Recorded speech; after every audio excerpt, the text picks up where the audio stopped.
नमस्कार दोस्तों, स्वागत है आपका हमारे चैनल में।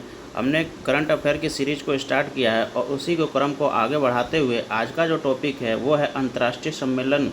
ठीक है, तो इसके बारे में हम देखेंगे। तो सबसे पहला जो अंतर्राष्ट्रीय सम्मेलन हुआ वो है भारत ऑस्ट्रेलिया वर्चुअल शिखर सम्मेलन, है ना। 4 जून 2020 को भारत और ऑस्ट्रेलिया के प्रधानमंत्रियों के बीच पहला वर्चुअल शिखर सम्मेलन का आयोजन किया गया।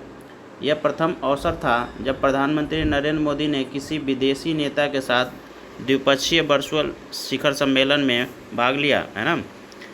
दोनों देशों के बीच व्यापक रणनीतिक साझेदारी पर संयुक्त वक्तव्य की घोषणा के साथ कई अन्य महत्वपूर्ण समझौते पर हस्ताक्षर किए गए। इस सम्मेलन में दोनों देशों की ओर से हिंद प्रशांत में समुद्री सहयोग के लिए साझा दृष्टिकोण पर संयुक्त घोषणा पत्र जारी किया गया, है ना। इस सम्मेलन के दौरान दोनों देशों के मध्य एक नई व्यापक रणनीतिक साझेदारी की घोषणा की गई। दोनों देशों के विदेश तथा रक्षा मंत्रियों के मध्य प्रत्येक 2 वर्ष पर रणनीतिक मुद्दों पर चर्चा हेतु 2+2 वार्ता आयोजन की जाएगी, है ना। भारत ने वर्तमान समय में ब्रिटेन, इंडोनेशिया, वियतनाम, संयुक्त अरब अमीरात जैसे देशों के साथ व्यापक रणनीतिक साझेदारी पर हस्ताक्षर किए हैं। इस सम्मेलन के दौरान म्यूचुअल लॉजिस्टिक सपोर्ट एग्रीमेंट का उद्देश्य दोनों देशों के मध्य रक्षा अभ्यास के माध्यम से सैन्य अंतर सक्रियता में वृद्धि करना है ना। इस समझौते के माध्यम से दोनों देशों की सेनाएं जो हैं एक दूसरे के साथ सैन्य अड्डों का प्रयोग कर सकेंगे। ठीक है, उसके साथ ही दोनों देशों के मध्य हस्ताक्षरित अन्य कुछ प्रमुख समझौते जो निम्नलिखित हैं, है ना। पहला जो समझौता हुआ साइबर सक्षम संवेदी प्रौद्योगिकी सहयोग पर रूपरेखा व्याख्या। ठीक है, दूसरा है महत्वपूर्ण एवं सामरिक खनिजों के खनन एवं प्रसंस्करण के क्षेत्र में सहयोग पर समझौता हुआ। ठीक है, तीसरा जो हुआ रक्षा विज्ञान और प्रौद्योगिकी में सहयोग के संबंध में रक्षा सहयोग पर समझौता ज्ञापन को लागू करने की व्यवस्था करना है। ठीक है, नेक्स्ट जो है लोक प्रशासन और शासन सुधार के क्षेत्र में सहयोग पर समझौता हुआ, है ना। और नेक्स्ट जो हुआ था वो है व्यावसायिक शिक्षा और प्रशिक्षण में सहयोग पर समझौता, है ना। नेक्स्ट जो हुआ था वो हुआ जल संसाधन प्रबंधन के पर समझौते, है ना। दोस्तों ये वीडियो अगर जो अच्छा लगे तो इसे लाइक कीजिए, शेयर कीजिए और सब्सक्राइब कीजिए, है ना। नेक्स्ट जो टॉपिक है वो है CMS COP13, है ना, प्रवासी प्रजातियों के संरक्षण पर सम्मेलन, है ना। संयुक्त राष्ट्र पर्यावरण कार्यक्रम के तत्वाधान में वन्य जीवों की प्रवासी प्रजातियों के संरक्षण पर अभी समय पर पक्षकारों के सम्मेलन, ठीक है, के 13वें संस्करण का आयोजन 15 से 22 फरवरी 2020 के मध्य गांधीनगर यानी गुजरात में संपन्न हुआ। ये हमें ध्यान रखना है कि गुजरात के गांधीनगर यानी गुजरात की राजधानी में संपन्न हुआ। ठीक है, CMS COP13 का केंद्रीय विषय जो था migratory species connected the planet and together we welcome them home था। ठीक है, इस बात को हमें याद रखना है, migratory species connected the planet and together we welcome them home था। ठीक है, CMS COP13 को का लोगो जो है दक्षिण भारत के पारंपरिक कला रूप जो कोलम है उससे प्रेरित था। ठीक है, जो COP13 का शुभांकर है वो है गिबी-सोन चिरैया। ठीक है, इसे आपको याद रखना है। द ग्रेट इंडियन बस्टर्ड जो है उसका आपका क्या शुभांकर रखा गया है COP13 के लिए। ठीक है, जिसे वन्यजीव संरक्षण अधिनियम 1972 के तहत उच्चतम संरक्षण का दर्जा प्रदान किया गया है ना। अब तक हुए पक्षकारों के 13 सम्मेलनों के इतिहास में सबसे बड़ा आयोजन था, है ना। इसमें जो है अभी समय के 82 पत्रकारों के प्रतिनिधित्व करने वाले 263 प्रतिनिधि थे तथा 5 गैर पत्रकार पक्षकार देश के 11 प्रतिनिधित्व, संयुक्त राष्ट्र एजेंसी के 50 प्रतिनिधित्व, अंतर्राष्ट्रीय एनजीओ के 70 प्रतिनिधित्व आदि सहित कुल 2550 लोगों शामिल थे। ठीक है। 17 फरवरी 2020 को प्रधानमंत्री नरेंद्र मोदी ने इस सम्मेलन का उद्घाटन वीडियो कॉन्फ्रेंसिंग के माध्यम पर किया। यह प्रथम अवसर था जब CMS कोप भारत में आयोजित किया गया। ठीक है। कोप के 12वें सत्र का आयोजन एशिया यानी मनीला और फिलीपींस में पहली बार किया गया था, है ना। यह लगातार दूसरा अवसर है जब इसे पुनः एशिया यानी भारत में आयोजित किया गया। तो इसलिए ये इम्पोर्टेंट हो जाता है क्योंकि कोप जो 13 है वो भारत के गुजरात में संपन्न हुआ और गुजरात के गांधीनगर में संपन्न हुआ। ठीक है। इस बात को हमें याद रखना है। इस सम्मेलन का आयोजन जो है प्रत्येक 3 वर्ष पर किया जाता है। ये भी हमें याद रखना है कि कोप का जो सम्मेलन है प्रत्येक 3 वर्ष पर किया जाता है। इस सम्मेलन के अंतिम दिन गांधीनगर घोषणा पत्र जारी किया गया, है ना। यह सम्मेलन पिछले 12 सत्रों से अलग था क्योंकि इसमें CMS की निधियों के बारे में रणनीति बनाने और इसका प्रचार प्रसार करने के लिए पुनर्संरचित दूत कार्यक्रम की शुरुआत की गई। ठीक है। स्थलीय पक्षियों की एवं जलीय प्रजातियों के लिए 3 CMS दूतों को नामांकित किया गया। ठीक है। अंतर्राष्ट्रीय ख्याति संरक्षण करता इयान रेडमंड OBE, विख्यात अन्वेषक एवं पर्यावरणविद सचा डेच, ठीक है, पक्षियों के ये पर्यावरक्षक हैं, तथा भारतीय अभिनेता एवं पर्यावरण कार्यकर्ता रणजीत हुड्डा को वर्ष 2023 तक प्रवासी प्रजातियों हेतु CMS, ठीक है, हेतु दूत नामांकित किया गया। तो ये हमें याद रखना है कब तक, 2023 तक। और ये रणदीप हुड्डा, सचा डेच, ठीक है, और इयान रेडमंड OBE, इनको याद रखना है। ये क्या है, ये दूत नामांकित हुए हैं तीनों। ठीक है। तो इस पॉइंट ऑफ व्यू से और इम्पोर्टेंट होता है क्योंकि रणजीत हुड्डा भी ये क्या हुए हैं, दूत घोषित हुए हैं। ठीक है। साथ ही इस सम्मेलन के दौरान प्रवासी प्रजातियों हेतु 7 चैंपियन को चिन्हित किया गया है। ये हैं Germany, Bharat, Italy, Monaco, Norway, यूरोपीय आयोग तथा पर्यावरण एजेंसी अबू धाबी। ठीक है। CMS के बारे में थोड़ा सा देख लेते हैं। CMS एक्चुअल में है क्या। संयुक्त राष्ट्र की एक पर्यावरणीय संधि के रूप में CMS यानी convention on the conservation of migratory species of wild animal. ठीक है, ये है CMS का फुल फॉर्म। ठीक है। प्रवासी जानवरों और उनके आवास संरक्षण एवं संवहनीय उपयोग के लिए एक वैश्विक मंच प्रदान करता है। ठीक है। वर्ष 1979 में जर्मन के वान शहर में इस अभिसमय पर हस्ताक्षर होने के कारण इसे वान कन्वेंशन के नाम से भी जाना जाता है। ठीक है। यह अभिसमय वर्ष 1983 से प्रभावी हुआ। भारत ने भी इसे 1983 से ही इस अभिसमय पर हस्ताक्षर किया। ठीक है। नेक्स्ट जो टॉपिक है वो है हमारा भारत अफ्रीकी रक्षा मंत्री कनक्लेव 2020। ठीक है। तो इसमें देखते हैं लखनऊ में संपन्न, ये कहाँ संपन्न हुआ, ये हमें ध्यान रखना है कि लखनऊ में संपन्न रक्षा प्रदर्शन डेफ एक्सपो 2020 के दौरान ही 6 फरवरी 2020 को भारत और अफ्रीका के रक्षा मंत्रियों का पहला सम्मेलन आयोजित हुआ। ठीक है। यह चौथा भारत अफ्रीका फोरम शिखर सम्मेलन के लिए मंत्री स्तरीय पैनल अफ्रीकी कार्यक्रमों की श्रृंखला का पहला आयोजन है। ठीक है। इस सम्मेलन में कई अहम मुद्दों पर विचार विमर्श किया गया है एवं दोनों पक्षकारों की ओर से संयुक्त रूप से लखनऊ घोषणा पत्र जारी किया गया है।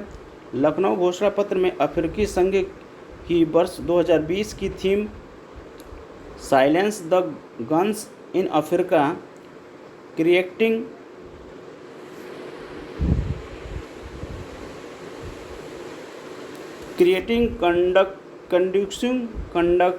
Condition for African development. ठीक है। एवं एजेंडा 2063 का समर्थन किया गया।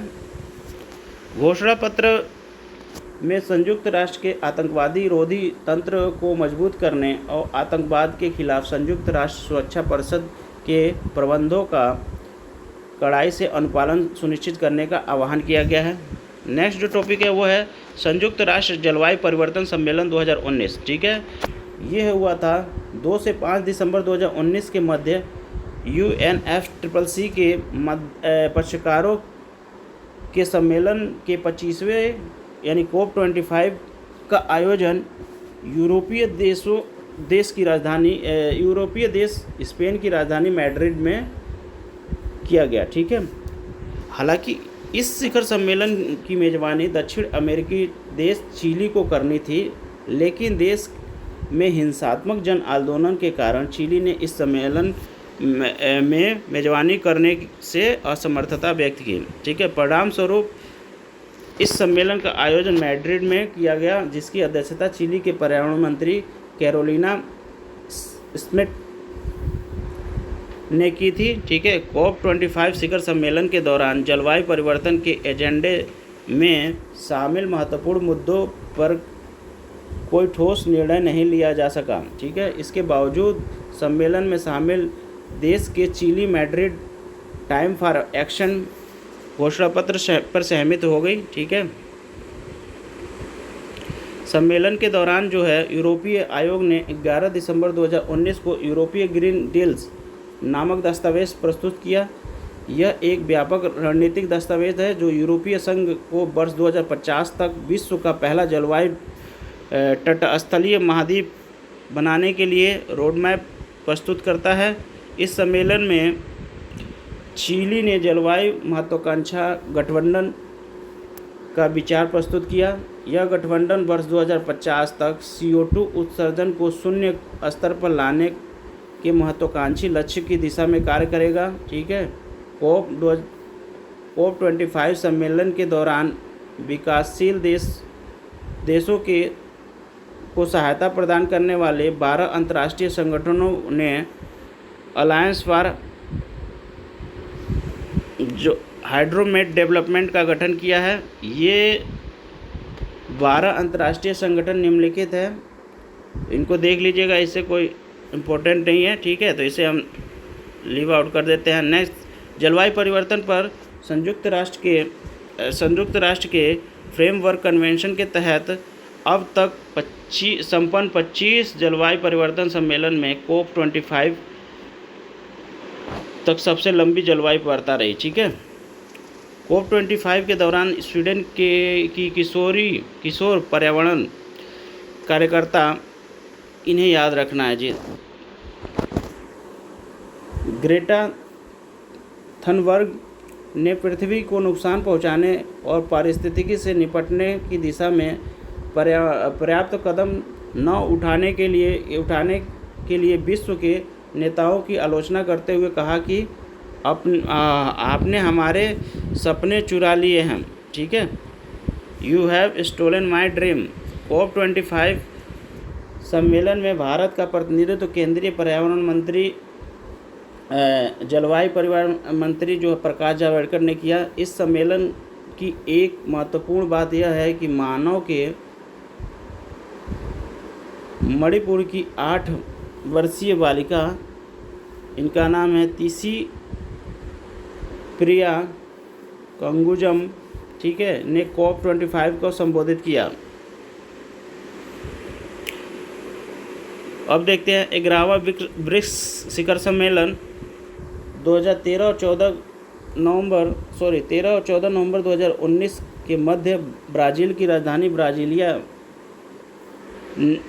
ने ब्रिक्स देशों के 11वें शिखर सम्मेलन का आयोजन किया। ठीक है, ब्राज़िलिया ने दूसरी बार ब्रिक्स शिखर सम्मेलन का आयोजन किया। इससे पूर्व 2010 में इस शिखर सम्मेलन का आयोजन किया गया था। ठीक है, ब्राज़िलिया पहला ऐसा शहर है जहां ब्रिक्स शिखर सम्मेलन 2 बार आयोजित हुए हैं। इस शिखर सम्मेलन का जो केंद्रीय विषय है वह है ब्रिक्स एक अभिनव भविष्य के लिए आर्थिक विकास। तो इसमें हमें 2 चीज़ें याद रखना है, एक तो कहाँ संपन्न हुआ, तो ब्राज़ीलिया में आपका संपन्न हुआ जो ब्रिक्स शिखर सम्मेलन है ना। और इसकी थीम क्या है, तो वो है ब्रिक्स एक अभिनव भविष्य के लिए आर्थिक विकास, यानी BRICS economic growth for an innovative future था। ठीक है, इसे हमें याद रखना है। शिखर सम्मेलन में कौन भाग लिया, ये भी हमें ध्यान रखना है। शिखर सम्मेलन में भारत के प्रधानमंत्री मोदी, रूसी राष्ट्रपति व्लादिमीर पुतिन, चीन के राष्ट्रपति शी जिनपिंग और दक्षिण अफ्रीका के राष्ट्रपति सिरिल रामाफोसा और ब्राज़ील के राष्ट्रपति जायर बोल्सोनारो ने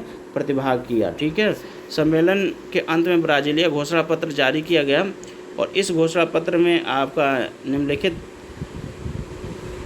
बिंदु हैं, वो कौन कौन से हैं। ब्रिक्स संचार मंत्रियों की 5वीं बैठक की घोषणा पत्र, श्रम एवं नियोजन मंत्रियों के बैठक की संयुक्त वक्तव्य, नवाचार, ब्रिक्स नेटवर्क के लिए फ्रेमवर्क के सक्षम बनाना, ब्रिक्स विज्ञान प्रौद्योगिकी एवं नवाचार कार्यक्रम 2019 और 20 जो बोनीटो घोषणा पत्र से संबंधित ब्रिक्स कृषि मंत्रियों की बैठक के संयुक्त वक्तव्य आदि। ठीक है, नेक्स्ट है ब्रिक्स ब्राज़ील, रूस और भारत, चीन और दक्षिण अफ्रीका जैसे 5 उभरती हुई अर्थव्यवस्थाओं का संगठन है। ये तो आप लोगों को पहले से ही पता है। ठीक है, इस संगठन विश्व की जो ये संगठन है विश्व की 42% जनसंख्या और 23% GDP और 30% क्षेत्र और 18% वैश्विक व्यापार का प्रतिनिधित्व करती है। ठीक है, ये हमें थोड़ा सा याद रखना है ना।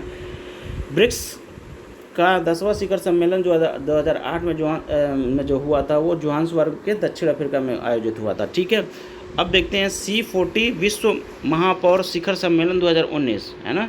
तो ये कहाँ हुआ, 2019 के डेनमार्क की राजधानी कोपहेगन जो है में महापौर शिखर सम्मेलन यानी C40 वर्ल्ड मेयोर समिट का आयोजन किया गया। ठीक है, यह शिखर का 7वां संस्करण था। इस सम्मेलन में C40 स्वच्छ वायु शुद्ध शहर घोषणा पत्र का प्रस्ताव पेश किया गया है ना। दिल्ली के मुख्यमंत्री अरविंद केजरीवाल इस सम्मेलन में वक्ता के रूप में शामिल हुए। ठीक है, इस अवसर पर दिल्ली सरकार ने C40 स्वच्छ वायु शहर घोषणा पत्र के तहत एक विशेष कार्यदल के गठन का निर्माण किया। ठीक है, C40 में शामिल कोलकाता शहर को इस वर्ष ग्रीन मोबिलिटी तथा निम्न कार्बन उत्सर्जन के लिए C40 पुरस्कार से सम्मानित किया गया। भारत के 5 शहर दिल्ली, जयपुर, कोलकाता, चेन्नई, बेंगलोर C40 शहर के अंतर्गत आते हैं। ठीक है, यह जो सम्मेलन है वर्ष 2005 में सर्वप्रथम लंदन में आयोजित किया गया था। ठीक है, और इसके बाद जो नेक्स्ट टॉपिक है वो है 18वां गुटनिरपेक्ष शिखर सम्मेलन। ये अजरबैजान के बाकू शहर में 25 से 26 अक्टूबर 2019 को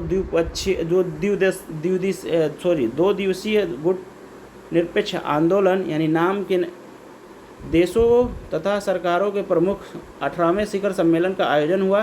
ठीक है, इस शिखर सम्मेलन में भारतीय प्रतिनिधित्व का नेतृत्व उप प्रधानमंत्री वेंकैया नायडू ने किया था। इस बात को हमें ध्यान रखना है। ठीक है, 18वां गुट शिखर सम्मेलन का नेतृत्व किसने किया, तो हमारे उप राष्ट्रपति वेंकैया नायडू ने किया। ठीक है, इस सम्मेलन की गुट निरपेक्ष की आंदोलन की ये कितने हैं 98वीं है ना 58वीं गांठवर्ष मनाई गई। 18वें गुट निरपेक्ष शिखर सम्मेलन के जो मुख्य विषय था वो था समकालीन विश्व की चुनौतियों के लिए अनुकूल एवं पर्यावरण प्रक्रिया सुनिश्चित करने हेतु वांडुंग सिद्धांत का समर्थन था। ठीक है, इस शिखर सम्मेलन में लगभग 160 से अधिक देशों तथा अंतर्राष्ट्रीय संगठनों के प्रतिभागियों ने भाग लिया। ठीक है, अजरबैजान वर्ष 2019 से 22 तक नाम की अध्यक्षता करेगा। ठीक है, ये ध्यान रखना है कि अजरबैजान जो होगा नाम की अध्यक्षता अब 2022 तक करेगा, है ना। सम्मेलन के अंत में बाकू घोषणा पत्र जारी किया गया जिसमें फिलीपींस से संबंधित घोषणा पत्र को अंगीकृत किया गया। इसके अतिरिक्त सम्मेलन में आतंकवाद, जलवायु परिवर्तन, महामारी, वित्तीय संकट आदि विषयों पर चर्चा की गई। ठीक है, और 17वें जो गुटनिरपेक्ष शिखर सम्मेलन की मेज़बानी जो है 2016 में वेनेजुएला में की गई थी, है ना। गुटनिरपेक्ष में कुल 120 सदस्य देश हैं, ठीक है। नेक्स्ट है जो हमारा टॉपिक वो है 35वां आसियान शिखर सम्मेलन, है ना। वो है 2 से 3 नवंबर 2019 के मध्य आसियान का 35वें शिखर सम्मेलन यानी थाईलैंड के बैंकॉक या नान थाबुरी में संपन्न हुआ, ठीक है। इस बात को हमें याद रखना है कि कहाँ संपन्न हुआ, तो थाईलैंड के बैंकॉक में ये संपन्न हुआ, ठीक है। इस शिखर सम्मेलन का जो विषय है वो है एडवांसिंग पार्टनरशिप फॉर सस्टेनेबिलिटी, ठीक है। इससे हमें याद रखना है एडवांसिंग पार्टनरशिप फॉर सस्टेनेबिलिटी, ये शिखर सम्मेलन का यानी आसियान शिखर सम्मेलन का विषय था, ठीक है। इस शिखर सम्मेलन की अध्यक्षता जो है थाईलैंड के प्रधानमंत्री, वो कौन हैं थाईलैंड के प्रधानमंत्री, तो वो हैं प्रयुत चान ओ चा, ठीक है।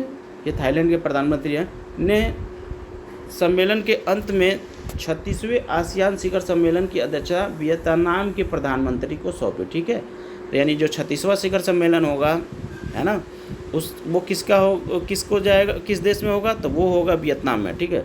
वियतनाम की अध्यक्षता जो है, अध्यक्षता अवधि 1 जनवरी 2020 से प्रारंभ हुई, ठीक है। इस दौरान जो 22वां आसियान +3 शिखर सम्मेलन, 7वां आसियान यूएस शिखर सम्मेलन, 14वां जो है पूर्वी एशिया शिखर सम्मेलन और 22वां आसियान जापान, ठीक है, और 16वां भारत आसियान शिखर सम्मेलन, ठीक है, और तीसरा क्षेत्र व्यापक आर्थिक भागीदारी शिखर सम्मेलन का आयोजन किए गए, ठीक है। इस शिखर सम्मेलन में आसियान देश ने आसियान समूह विजन 2025 के प्रभावी कार्यान्वयन के प्रति वचनबद्धता दर्शाते हुए सतत विकास लक्ष्यों के प्रति अपनी प्रतिबद्धता दोहराई, ठीक है। सम्मेलन में थाईलैंड में ASEAN centre for sustainable development study and dialogue का शुभारंभ किया गया, ठीक है। सम्मेलन में प्रधानमंत्री नरेंद्र मोदी ने 14वें पूर्व एशिया शिखर सम्मेलन तथा तीसरे क्षेत्र व्यापक आर्थिक शिखर सम्मेलन में भी भाग लिया, ठीक है। RCEP एशियाई प्रशांत क्षेत्र में एक प्रस्तावित मुख्य व्यापार समझौता है जिसके तहत वर्तमान में 16 देश, 10 आसियान देश और भारत, ऑस्ट्रेलिया, चीन, जापान, न्यूजीलैंड, कोरिया गणराज्य के मध्य वार्ता चल रही है, ठीक है। अंतिम रूप से भारत ने RCEP में शामिल नहीं होने का निर्णय लिया है, जबकि अन्य देशों ने वर्ष 2020 में इस पर हस्ताक्षर करने की प्रतिबद्धता जताई, ठीक है। इस समझौता के अंतर्गत सदस्य देश को आयात निर्यात करने पर लगने वाले कर को या तो देने नहीं पड़ते या फिर बहुत कम देने पड़ते हैं, ठीक है। भारत में RCEP के पक्ष एवं विपक्ष दोनों में तर्क दिए जाते हैं, है ना। जहां पक्ष में तर्क देते हुए कहा जाता है कि RCEP से बाहर होने पर भारत को बड़े क्षेत्रीय बाजार से बाहर हो जाएंगे, वहीं विपक्ष में तर्क देते हुए ये कहा गया है कि इसमें भारत के उत्पादकों, किसानों और छोटे कारोबारियों को काफ़ी नुकसान उठाना पड़ सकता है, ठीक है। तो 26 जून 2020 को 36वां आसियान शिखर सम्मेलन का जो टेली कॉन्फ्रेंस के माध्यम से हनोई वियतनाम में आयोजित किया गया, ठीक है।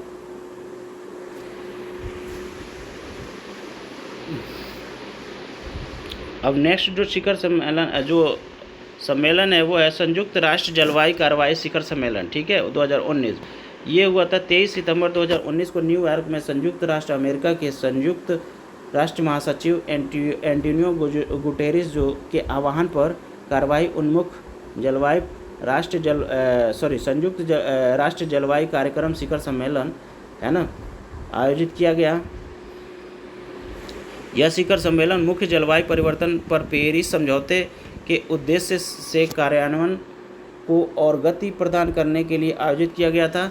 सम्मेलन में 65 देशों एवं मुख्य राष्ट्रीय अर्थव्यवस्थाओं जैसे कि कैलिफोर्निया ने वर्ष 2050 तक हरित गृह गैस के उत्सर्जन में कटौती करते हुए शुद्ध शून्य तक लाने का वादा किया। ठीक है।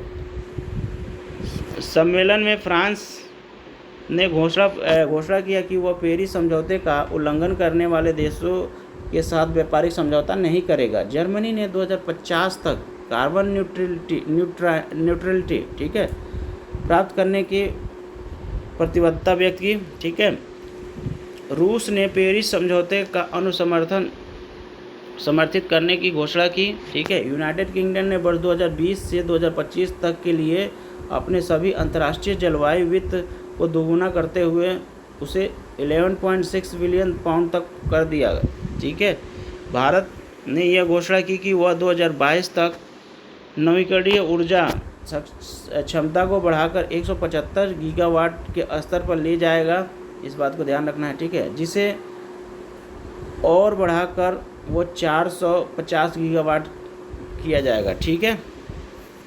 इस सम्मेलन के दौरान आपदा लोच और संरचना पर अंतर्राष्ट्रीय गठबंधन का शुभारंभ किया गया। ठीक है। CDRI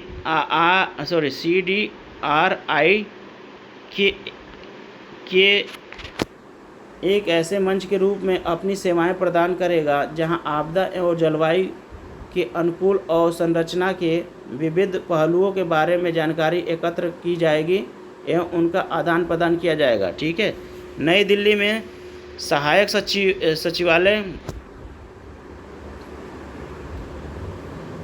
कार्यालय सहित आपदा लोच और संरचना और पर अंतर्राष्ट्रीय गठबंधन की स्थापना संबंधी प्रस्ताव मंजूरी की जाएगी। ठीक है। नेक्स्ट देखते हैं 5वां ब्रिक्स युवा शिखर सम्मेलन। ठीक है। पहला वो ब्रिक्स शिखर सम्मेलन था, पर यहाँ देखिए 5वां ब्रिक्स युवा शिखर सम्मेलन 2019। ठीक है। तो 17 से 20 अक्टूबर 2019 को बीच 5वां ब्रिक्स युवा शिखर सम्मेलन ब्राज़ील की राजधानी ब्राज़ीलिया में संपन्न हुआ। ठीक है। ये भी ब्राज़ीलिया में ही संपन्न हुआ। 5वें शिखर सम्मेलन का मुख्य विषय जो है वो है उद्यमिता और नई तकनीक के ब्रिक्स युवाओं की अंतर्निहित क्षमताओं को विकास के लिए की ओर किस प्रकार ले जाएं। ठीक है। इस सम्मेलन में चीन को छोड़कर अन्य ब्रिक्स सदस्य देशों के युवा मामलों के मंत्री के साथ साथ युवा प्रतिनिधि और युवा मामले के विशेषज्ञों ने भाग लिया। 5वें ब्रिक्स युवा शिखर सम्मेलन में 15 सदस्यीय भारतीय प्रतिनिधि दल ने भाग लिया। ठीक है। भारतीय प्रतिनिधि दल में अरुणाचल प्रदेश की 2 युवा, पहला है जुनू है ना, और दूसरा है लोम्बी डकफे शामिल थी। ठीक है। प्रथम ब्रिक्स युवा शिखर सम्मेलन 2015 में कजान रूस में आयोजित हुआ था। ठीक है। जबकि दूसरा ब्रिक्स युवा शिखर सम्मेलन गुवाहाटी यानी भारत में आयोजित हुआ था। ठीक है। ये 2016 में आयोजित हुआ था, है ना। अब नेक्स्ट जो शिखर सम्मेलन है वो देख लेते हैं UNCCD COP14। ठीक है। 2 से 3 सितंबर 2019 के मध्य मरुस्थलीकरण से निपटने हेतु संयुक्त राष्ट्र अभिसमय के पक्षकारों की 14वीं बैठक का आयोजन भारत के ग्रेटर नोएडा में आयोजित की गई। इस बात को हमें ध्यान रखना है। ठीक है। ग्रेटर नोएडा में स्थित इंडिया एक्सपो सेंटर एंड मोटा में संपन्न हुई। ठीक है। 9 सितंबर 2019 को भारत के प्रधानमंत्री नरेंद्र मोदी ने इस शिखर सम्मेलन के उच्च स्तरीय खंड को संबोधित किया। ठीक है। इस शिखर सम्मेलन के केंद्रीय विषय भूमि को पुनर्स्थापित करें, जीवन को बनाए रखें, यानी restore land to sustain life था। ठीक है। भारत में पहली बार UNCCD के कॉन्फ्रेंस ऑफ पार्टीज़ का आयोजन किया गया। भारत ने वर्ष 2021 तक अगले 2 वर्षों के लिए चीन से UNCCD के कॉन्फ्रेंस ऑफ पार्टीज़ की अध्यक्षता ग्रहण की। ठीक है, COP14 सम्मेलन के अंतिम दिन दिल्ली घोषणा पत्र को अपनाया गया है ना। इस घोषणा पत्र में स्वास्थ्य और लिंग, पारिस्थितिकी तंत्र की बहाली, निजी क्षेत्र की भागीदारी, जलवायु परिवर्तन पर कार्रवाई, शांति वन पहल, भारत में 5 मिलियन हेक्टेयर परत भूमि की गुणवत्ता को बहाल करने के प्रति प्रतिबद्धता व्यक्त की गई। ठीक है, शांति वन पहल, यह पहल दक्षिण कोरिया की एक पहल है जिसमें शांति बहाली प्रक्रिया के रूप में पारिस्थितिकी बहाली का उपयोग करता है। ठीक है, initiative for sustainable and stability and security 3S सम्मेलन के दौरान 14 अफ्रीकी देशों ने भूमि की गुणवत्ता में गिरावट होने वाले प्रवासन को रोकने के लिए इस पहल की शुरुआत की। इसका उद्देश्य जो है प्रति भूमि की गुणवत्ता को बहाली करना तथा प्रवासी एवं कमज़ोर समूहों के लिए ग्रीन जॉब का निर्माण करना है। COP14 सम्मेलन के आयोजन का 10वां दिन जो है विश्व भर में सूखे की समस्या पर केंद्रित था। इस दौरान सूखे से निपटने के लिए जो है ड्रॉट टूल बॉक्स को लॉन्च किया गया था। सितंबर 2019 में UNCCD के COP14 का आयोजन करके भारत जलवायु परिवर्तन, जैव विविधता और भूमि पर सभी तीनों रियो अभिसमयों के पक्षकारों के सम्मेलन की मेज़बानी करने वाले चुनिंदे देशों की सूची में शामिल किया गया है। ठीक है, तो दोस्तों यहीं इस वीडियो को समाप्त करते हैं। आप इस वीडियो को लाइक कीजिए, शेयर कीजिए, सब्सक्राइब कीजिए। थैंक यू दोस्तों।